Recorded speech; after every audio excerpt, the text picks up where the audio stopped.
So obviously, if all those chefs are having a different life, that's going to affect their mental health, differently to how ours is. I mean, ours is. I can't complain.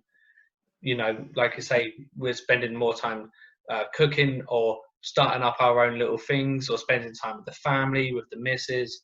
Um, Obviously, it's no secret that within the industry there is a lot of mental health issues. I think there was a bit of research done by a project called the Burnt Chef Project, Yeah, say that 80% of chefs admit to having some mental health issue within themselves.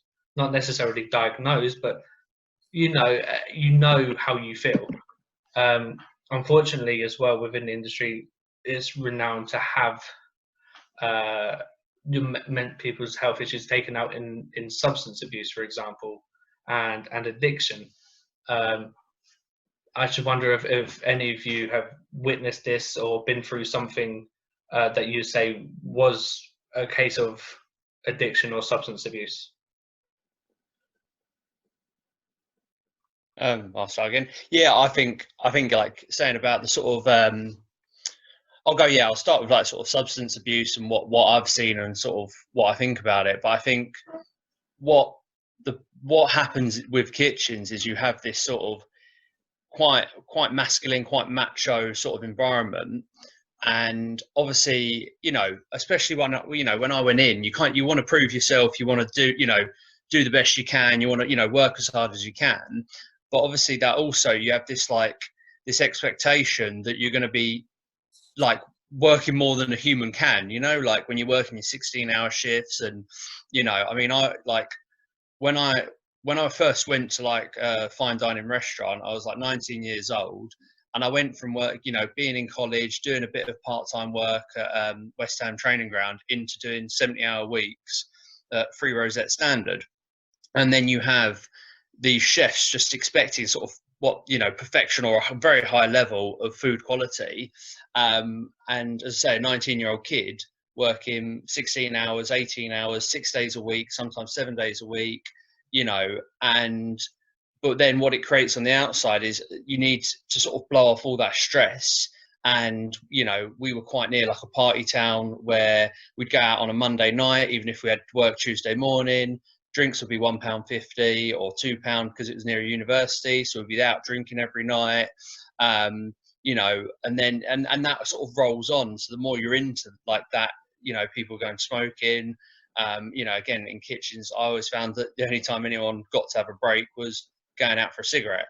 So even if you didn't smoke, you'd go out with them, and then someone would be like, "Oh, do you want a cigarette?" And someone's like, "Yeah, go on then." And then that starts the smoking. When I met people, none of them smoked, and then chefs that at the start didn't smoke, 5 of them now smoke. And going into sort of worse substances, I think it's a massive problem in the industry. I think it has been for years. But every kitchen I've worked at, I would have easily been able to speak to a chef and known that he's either done drugs before, or been addicted, or still addicted to something, might not admit it. And that's just their life. I worked with a guy who he'd actually used to been a heroin addict, worked like while working in kitchens, recovered from that, but basically replaced that with booze. And he couldn't go through a service without having like a shot of vodka before lunch and a shot of vodka before dinner. And then we'd finish and he'd have 3 more shots of vodka, so it's a very difficult terrain out there. And I think a lot of chefs fall into this sort of this area where they don't have the help and they don't have the support, and they're expected so much of them that they have these like blowout nights and parties that end up turning them sort of towards the substances, and they get addicted to it. Would you say, would anyone here say that like you say about not having anyone to talk to, would anyone here say that responsibility could well lie within maybe more senior chefs, more well experienced chefs within the team, to maybe pull you aside every now and then to say, what you're doing is detrimental to your health? I think actually it starts on an industry level. I think it really needs to come from those directors, people who run the companies, to make sure that they're trying to you have to force HR departments to do more than put a fucking sign up that says, we've got a website that you can go to about mental health. You need to start getting people to actually talk about it. And then, filter down to HODs, senior chefs, but it needs to be across the whole industry. You can't expect someone who's running their department to be a mental health coach as well. Yeah. It's too much for someone to do. You have a kitchen with, say, 15 chefs, right? You can't expect them to do everything else and also make sure that everybody's mental health is there. You need to sort of have in place those mental health champions, whatever they're called. You have to have that. Otherwise, it just won't work. You have to filter it down through every level. So as two really good points, I'll start with what Ben said first, definitely.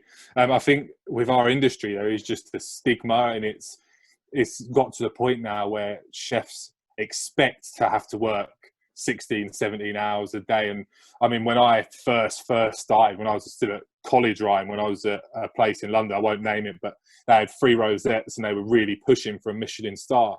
And these guys, they were starting work at 6 o'clock in the morning. They were in the kitchen at 6 in the morning. And they said to me when I was asking, when I first started, so, what time do you guys finish? And they said, if we're out at midnight, that's an early finish. And they were basically, at that time in London, after 12 o'clock, it was a night bus and it was every hour. So if they finished work at 2 minutes past 1, they had to wait till 2 o'clock to get the night bus. And then some of them lived on the other side of London. So they're getting the night bus back to the other side of London, getting into bed at 3 o'clock in the morning, and then they're back at work at 6 o'clock in the morning. Like, it's not a workable thing. And I think that's ultimately where it comes from. And I think it's a way of people dealing with it, really. And I think the stigma sort of needs to be removed that, chefs have to work them hours and it is expected of them. And I think again, with the whole, like we were saying, having mental health champions and stuff, I think a massive thing about it is just talking about it. Like, even if you drop someone a text message, or a thing I've found, if I've ever got frustrations or I'm stressed or whatever, just drop someone a text, and 9 times out of 10 they feel the same. And then it's at least somebody to talk to. Like, you say, oh, this has really wound me up today, I'm really worried about this. Then they're like, oh, do you know what? I've been feeling the same. And then that's straight away, that's a platform that you can sit and talk to someone where you would have built it up before, which I think is a big, big thing. Yeah. I think as well with the stress as well, from doing those long days, I remember the first job I had when I was with you, Andy, we went in from college, still doing college whilst working in the kitchen, still doing the 9 o'clock starts till X o'clock finishes. But then that was, it wasn't too bad. I mean, I suppose, you think about this 5 days a week and 9 o'clock till 11-ish, depending on what department without a break. But then you're doing that as a commie back in, when would that have been? Maybe like 2010, something like that. It was, I got a thing come up on my Facebook the other day. It was 10 years ago. About 10 years ago, as commies, we were on 12 grand. You work that out. I think it's £2.10 an hour. And then you start. I think the one thing that starts is, when we talk about substance abuse and addiction, it's not just, it's not just your drugs and your smoking. It's your energy drinks, your junk food, gambling. Energy drink. Caffeine's even work's an addiction. Some people are addicted to it. I think every single chef has at least one addiction. It could be coffee, it could be anything. I think that it's such an addictive line of work where you just need something to take the edge of it. I mean, I'll happily say when I first moved out, I started living in staff accommodation. My first job, I was drinking too many beers every night. Every night I had about 3 or 4. And I'd be an hour late getting picked up in a golf buggy and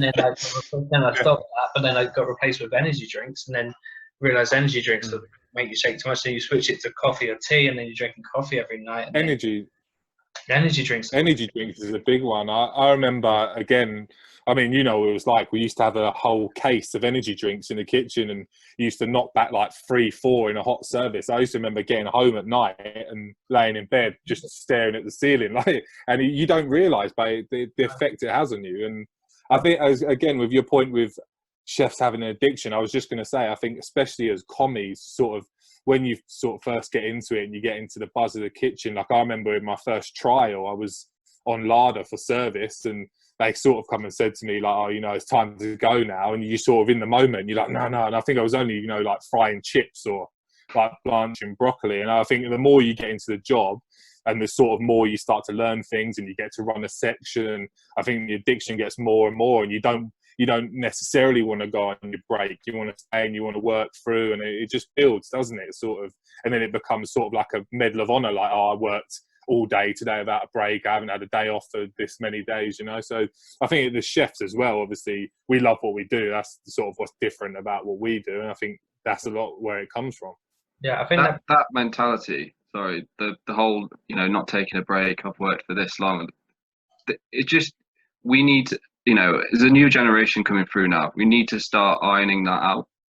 100%, yeah, 100%. Because I mean, you know what it's like. You have those guys who've gone, I went 40 days without a day off and all that. Yeah. Congratulations, you don't have a life. Good for you.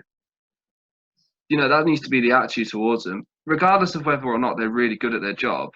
And if they want to sacrifice their life for that, then that's fine. But you say that people need to start looking after themselves as well.